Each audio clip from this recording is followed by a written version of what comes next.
bad things and crime doesn't have a zip code. They can happen anywhere. People who live there say it was a safe subdivision, one where neighbors would wave and smile at each other over backyard fences. But an unexpected and horrific murder would send shockwaves through the area.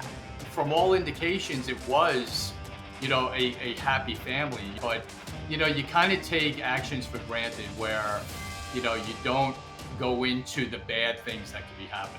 That picture perfect family image was shattered when a once loving husband pulled the trigger on his wife, murdering her in the backyard. Before his crime spree was over, though, he also shot his two daughters, one who is still battling critical injuries. What may be the most surprising aspect of the case, the gunman was also a tenured police officer. No, this is not an easy job. There's things that we will never unsee. There's feelings that will never go away. And It was Monday, August 12th, when Indianapolis Dispatch received a 911 call reporting a domestic violence incident. The call came in from a young woman reporting a situation in her family home. It was about 9 o'clock that night when first responders pulled up to the house in a normally quiet neighborhood on Indy's south side. As Indianapolis Metro police officers approached the home, they heard at least one gunshot. Rushing inside, they found two teenage girls, both suffering from gunshot wounds. One girl was stable, but the other was in critical condition. Both were taken from the scene almost right away to be treated at Riley Hospital for Children at Indiana University. Meanwhile, first responders made their way into the home's backyard. That's where they found 51-year-old Ashley Nolan, the girl's mother. She was pronounced dead on the scene, having died from a single gunshot wound. Almost immediately, investigators realized what happened. Ashley's husband of 18 years, 43-year-old Thomas Joseph Nolan, murdered his wife. As Indianapolis Metropolitan Police began the investigation, it soon became clear Nolan was one of their own, a former reserve officer with the same force. He began work there in 2004 and served for more than 20 years, only resigning a mere 3 months prior to his wife's murder. Before that, Nolan had a long history with law enforcement, working as a reserve deputy for the Marion County Sheriff's Office starting in 2003. He also worked as a resource officer for Perry School's police department until 2017. Retired NYPD detective Tom Smith says Nolan's history in law enforcement could have created some mental health issues. the sadness of it, and the mental health issue that is so prominent in today in any law enforcement capacity, because this is a devastating story. But the first thing I think of is what transpired before this. What's the buildup? What happened previously with any arguments or anything at work or stresses that happened? That's the first thing that comes to mind when you hear about these stories. If we're talking about what happened prior to the shootings, you mentioned potentially job stressors or relationship stressors, whatever it may be. Is that something investigators would be looking at? I know that there won't be somebody to prosecute necessarily, but just so that they can kind of understand the crime a bit more. No doubt about it. There's still an investigation, and you still have to get to the bottom of why this happened. And for this investigation and future investigations, you want to get a sense of what triggered this and why it started. And if anyone is responsible for not following through with a trigger, not following through with a threat or anything that may have happened leading up to this. There are potentials of culpability or people being involved in this that should have acted that has to be sorted out as well. So we know that Nolan had this law enforcement background, and that's actually one of the things that led me to Smith. And one of the reasons I wanted to speak to you specifically is because of your background in law enforcement. And obviously, that plays a major role in this case, too. I mean, the suspect in this case worked in a sheriff's department, a police department. He was a school resource officer. And to me, those are the people who we have to protect us, not to harm us. So those two things kind of collide for me. What are your thoughts on his history? Yeah, you know what? It can be very complex. This is not an easy job. There's things that we will never unsee. There's feelings that will never go away and visions that will never go away. And you hope people who are involved in this, men and women involved in law enforcement, talk to other people because the more you just keep it inside you, the more you withhold talking to someone, the more it bubbles up. And everyone, as a human being, has a point that it can overflow or it could burst. And that could be the simplest things or a much larger thing that makes this come out. And, like I said, it's not easy. This is a hard job. And the more you talk it out, the more you have that outlet to talk to someone, the better you'll be throughout your career. There's still a lot of things we don't yet know about this murder suicide, but as you're referring to potentially in the line of duty, he may have witnessed some things that are really hard. You said you can't unsee really difficult things, and he has a career lasting more than 2 decades. So, do you think it's possible he maybe has some sort of PTSD, or it's something within his industry, his line of work that could have led to this breakthrough? Oh, no doubt about it. There's so much that goes on throughout the course of a career that sometimes you don't know until afterwards, and it can be very simple things, nightmares, maybe not having a complete drinking problem, but drinking maybe a little bit too much or more than you usually do. There's little, indicators that pop up throughout the course of a career that, can tell the signs of something leading down a bad road.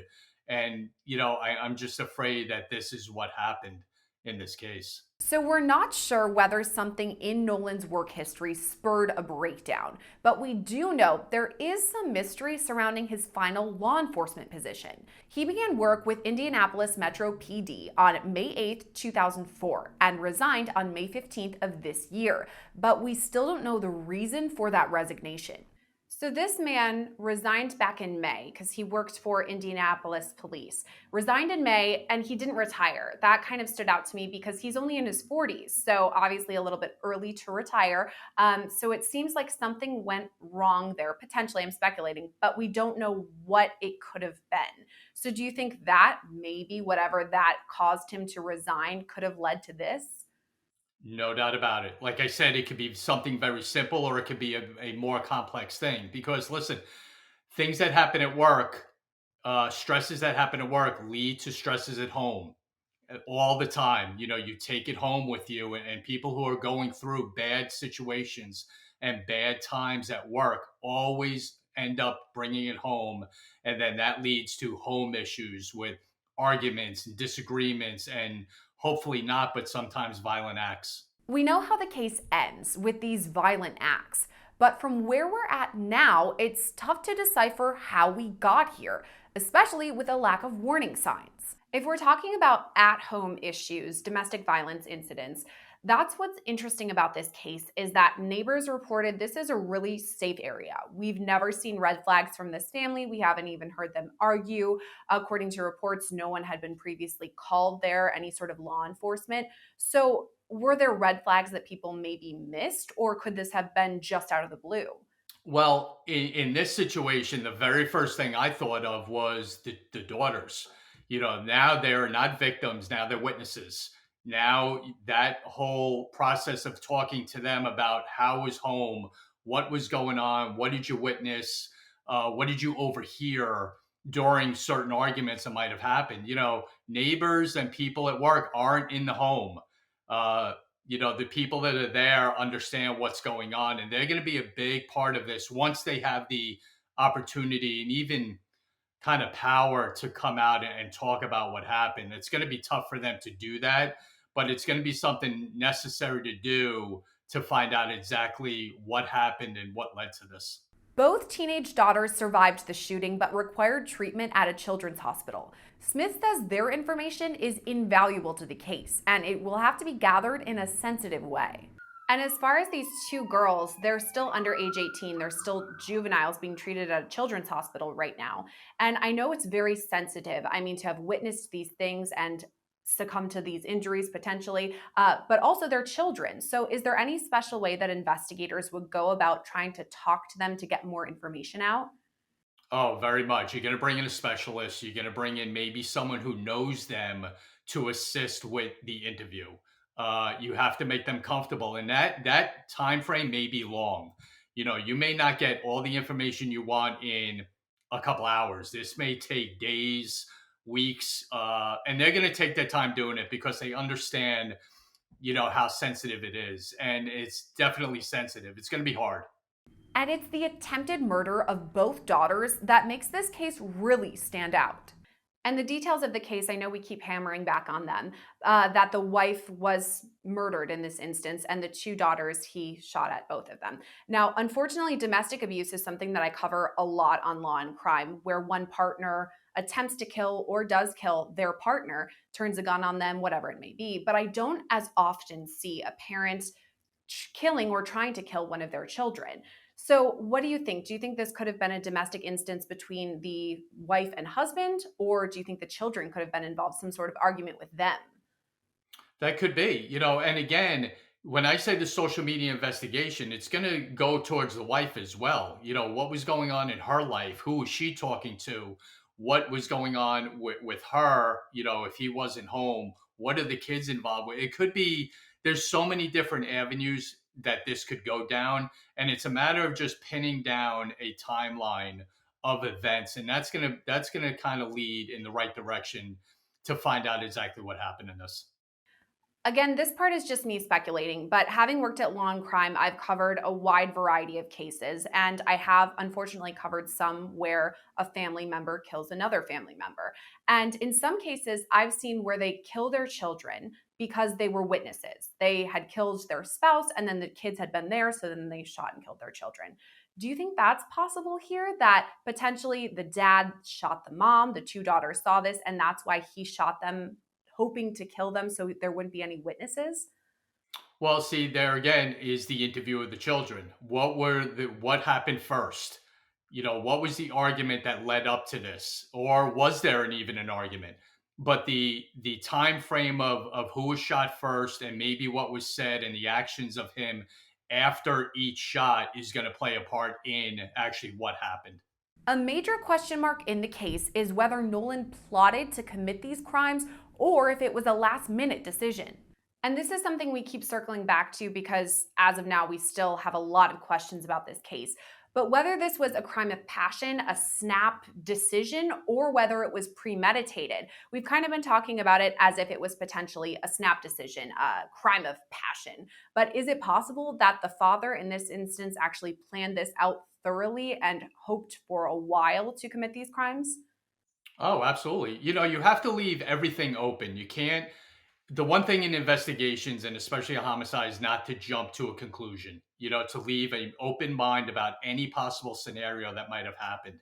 And part of this investigation is going to start to go into his social media, his phone, his computers. Was anything searched? Was he talking to anybody? Was anyone else in communication with him during this? And what were those communications? But that's going to play a big, big role in this because, as you know, everyone has a social media link these days about searches or communications, and that may play a big role in this. But for those living in this neighborhood, it's still a shock that it happened at all. We also talked about how this happened in a idyllic neighborhood where things like this just don't happen. Neighbors said they didn't see any red flags or warning signs. But is it possible that neighbors, family, friends closest to these victims in the case did see something and it just didn't click, that it was a warning sign or that something bad could be happening down the line? Oh, sure. When you're out and you're with your neighbors, you don't think the worst, you think the best. And you when you talk or you read about interviews that they did with neighbors, everything's always good. Oh, you hear it in other cases here with, oh, he didn't really talk to anyone. He was a nice guy. He went to, church events, all things like that. And yet to find out that, bad stuff was going on in that house. And that could be the same thing. A lot of things, you just take for granted when you know a family, the structure of the family is good, you're just going to go with that kind of line of everything's okay. Uh, from all indications, it was, a happy family. Neighbors would see the wife with the girls all the time and wave and smiling and stuff like that. But, you kind of take actions for granted where, you don't go into the bad things that could be happening. Kind of going off what you were talking about, this neighborhood where the neighbors said, he was a nice guy. We didn't expect any of this. So often in the stories I cover, we hear that this crime never could have happened here. We're so shocked that it did. But is this an example that goes to show crime can happen anywhere? It doesn't matter what it appears to be, things could be different behind closed doors. Oh yeah, bad things and crime doesn't have a zip code. They can happen anywhere, and we've both seen that in my career and your career in covering these. There's no one area of a neighborhood or a town that things happen. This can happen anywhere at any time to any family. After Nolan pulled the trigger on all of his family members, he turned the gun on himself and died by suicide. As far as what happened, the facts that we know right now, the mother succumbed to her injuries and did pass away, and the dad eventually turned the gun on himself and died by suicide. That is what really stands out to me, is that he committed these pretty heinous crimes against his family and then he died by suicide afterward. So again, this could just be speculation, but why may he have done that? Maybe because he had some sort of mental health issues, or could it have possibly been that he worked in law enforcement and knows what it takes to go through the courts to serve time in prison and he didn't want to do any of that? That's a definite possibility. The other possibility is, you know, not so much blacking out, but having a tunnel vision of what you just did, and then having that dose of reality of, oh my God, what did I just do?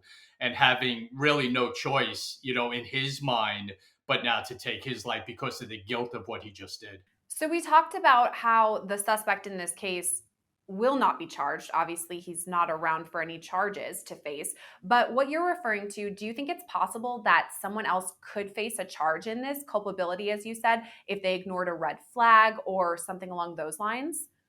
Probably not on a criminal level, but a policy level, maybe, depending on what it is and depending on the level of it. But I wouldn't go as far as a criminal charge, but definitely, something administratively in a department or whoever might have had a heads up about this.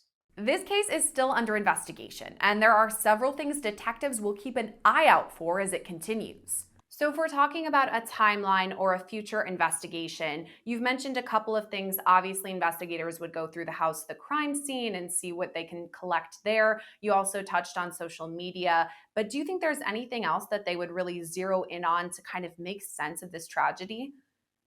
Interviews. You're going to start interviewing people. You're going to interview people that he worked with.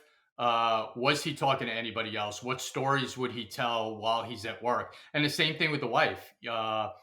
Interview people she worked with, friends of hers. What was going on in their world during this whole time?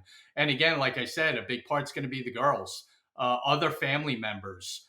People confide in people a lot when certain stresses are going on in their lives. Who did each of them talk to during or before this event happened? Beyond the investigation, Smith says it's important to remember the stressors of a job in law enforcement. And I know we've talked about this too, but as far as the mental health in law enforcement, do you have any other comments about that? I know you said it's important for them to talk to one another, but do you have any other ideas for what they should do in order to maintain a healthy mental health status? Yeah, the avenues that are out there to reach out to different groups is so much better today than it used to be years ago. Is that stigma still there, unfortunately, of being worried about what's going to happen to your career if you go and talk to someone? Yes, it is, unfortunately. But police officers, law enforcement are in a much better space now than they ever were, with the amount of groups and organizations that are out there, anonymous calls. You can talk to other law enforcement officers who may have a better idea of what you're going through than anybody. And, you just hope that it gets better because the suicide rate now is astronomical and something has to give that starts to go down. And, you just hope and pray that someone reaches out for somebody or they do it themselves to get some help or just to talk it out. You're not alone. When these things happen to you, you're not the first and you're not the last, and you're never going to be alone if you just reach out to the right people. The family of Ashley Nolan has created a GoFundMe page for both her surviving daughters, and so far it's already raised more than $100,000. If you'd like to donate, you can find a link in this episode's description. Reporting for Law&Crime, I'm Sierra Gillespie.